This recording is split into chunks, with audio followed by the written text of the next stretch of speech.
በምን እንሂድ?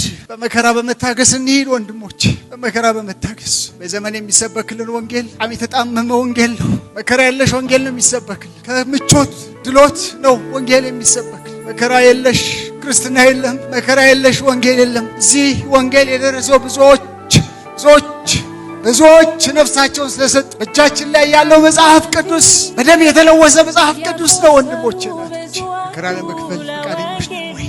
እዚህ ከተማ ብዙ ሩቅ ያልሆነ ጉጂ ማህበረሰብ ውስጥ 2 ሚስዮናሎች ለዚህ ነገር ሳስብ በጣም ነው ልቤን የሚነካው። 2 ሚስዮናሎች ዛሬ ዓመት በመጣው ጊዜ እነዚህ 2 ሚስዮናሎች ታሪክ የሚዘክር ፕሮግራም ነበር በአፍሪካ ዩኒየን ሆል ውስጥ። እነዚህ 2 ወገኖች እስከ ሞት ድረስ እንኳን ለነፍሳቸው አልሳሱም። ክሊፍ ሚሽልና ቶሚ ደቨርስ ናቸው። እነዚህ 2 ወጣቶች ዕለተ ሜይ 9 1936 በዛን ጊዜ እንደምታውቁት ምድራችን በጣሊያን ተወራለች፣ ቦምብ ይጣላል። እነዚህ 2 ሚስዮናሎች ወጣቶች ናቸው። ቶሚ ደቨርስ የመጣው እኔ ከምኖርበት ከቶሮንቶ ከተማ ፎርዋርድ ባፕቲስት ከሚባል ቸርች ነው የመጣው። እዛ ብትመጡና ዕድል ብታገኙ እዛች ቤተክርስቲያን ውስጥ እሱን ማንም ሰው አያውቀው፣ ማንም አያውቀው። 1936 ነው እንደ ፈረንጆቹ አቆጣጠር። በቤተክርስቲያኑ አዳራሽ ስትገቡ በአንደኛው ቤተክርስቲያን ግድግዳ ላይ ስለ ወንጌል በኢትዮጵያ ሰዋይ ያልቻለም ሳዳም አያውቁትም ብዙ ያሉ ሰዎች። ቶሚ ደቨርስ ወደ ኢትዮጵያ በመጣ ጊዜ ጮኛ ነበረችው። በእንግሊዝ ኤምባሲ ለማግባት ፕላን ነበረው። እድሜዎቹ ባያዎች ውስጥ ነው፣ በኔ ልጆች እድሜ ማለት ነው። ያለ ሰርግ ከጮኛው ጋር ዝግጅት እያደረጉ መጣ ለወንጌል አገልግሎት ወደ ጉጂ ማህበረሰብ። ቶሚ ደቨርስ በየከተማው በየገጠሩ እየዞረ ክርስቶስ ይሰብካል። ቋንቋውን ተምሮ ሲመጥቶ ባህል አቋርጦ ቋንቋ አቋርጦ አገር አቋርጦ 1936 ኢትዮጵያን አስቧት። ውጡ ተባሉ። ያለ መንግስት መውጣት አለባችሁ ወይ ለኛ መስራት አለባችሁ ወይ መውጣት አለባችሁ ተባሉ። 2ቱም ወጣቶች ምን አሉ? መልካም እረኛ ነፍሱን ስለ በጎቹ አሳልፎ ይሰጣል ብለን ይህን ህዝብ አስተምረን ይህን ህዝብ በዚህ መከራ ውስጥ ተናን ሄደማሉ። ጨከኑ። ሚሽል ክሊፍ ባለቤቱ አራስ ነበረች አዲስ አበባ። ነገር እየበረታ ሲመጣ አትሊስት አዲስ አበባ መሄድ አለባችሁ ተብሎ ወደ 200 ሰዎች አጅቧቸው በእግር ከጉጂ ተነስተው ወደ አዲስ አበባ ይሄዳሉ። ስንት ቀን መንገድ እንደሆነ አላውቅም፣ 4-5 ቀን ሳምንት።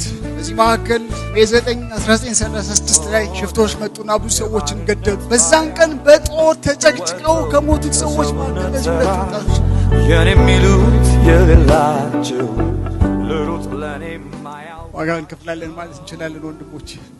የክሊፍ ባለቤት አልተመረረችም፣ አራስ ናት፣ ምንም ብሬት የላትም። እንደዚህ አለች ቀብሩ ፕሮግራም ላይ ምንም እንኳን የፍቅር ሁሉ አምላክ የሆነው እግዚአብሔር ለምን በራሱ ስራ ላይ ይተጉ የነበሩትን እነዚህ 2 ወጣቶች በአፍላ እድሜያቸው ህይወታቸው እንዲቀጭ እንደፈቀደ ባይገባኝም ፍጹም ሉዓላዊ ፈቃዱ በጸጋ ልንቀበል ይገባል።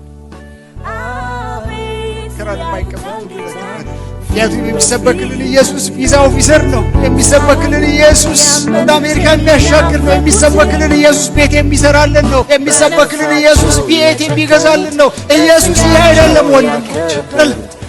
ያለች ክርስቶስን በሚመስል የከበረ ፍጻሜ በፊቱ ስንቆም ያኔ ሚስጥር የሆነብን ነገር ይገባናል። ምን ማለት ነው ታውቃላችሁ?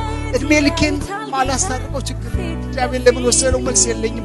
አንድ ቀን ግን በፊቱ ስቆም ይገባኛል እና እስከዛ እንዴት ምኑር እዚህ አለች። በዛ የቀን ጨለማ ወቅት ለባለቤቴና ለቶም እንዲሁም አብረዋቸው ለነበሩ ወገኖች በየትኛውም ሁኔታ ውስጥ የእሱ የሆኑትን የማይከዳ እግዚአብሔር የዘላለም እድላቸውና ተስፋቸው መሆኑን በመረዳት በፍጹም ደስታ አባታቸው ሊሄዱ አውቃለሁ አለች።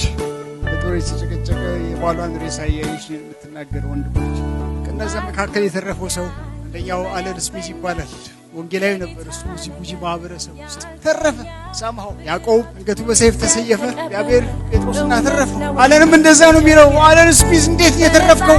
ምንም ምክንያት የለኝ። ያዕቆብን የሰየፈው አምላክ ጴጥሮስን አተረፈ፣ እኔንም አትርፎኛል። ከአሁን በኋላ ላለኝ ዘመን ለእሱ ክብር እንድኖር ነው የምጸልየው አለ። ስለ ቶሚ ስለ 2 ወጣቶች እንደዚህ ያለ። ቶሚ የደስታ ሰው ነበር።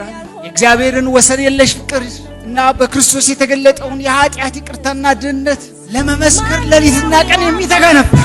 ወንጌል የአገልግሎቱ ደስታና የውስጥ ግፊቱ ጉልበት ነበር። ፍርሃት የለሽ በተቃውሞ መካከል ክርስቶስ ጌታ መሆኑን የሚመሰክር በገጠርም ሆነ በይርጋለም ከተማ ገጠሮችና በከተማዋ እጅግ ተወዳጅ የነበረ ነበር።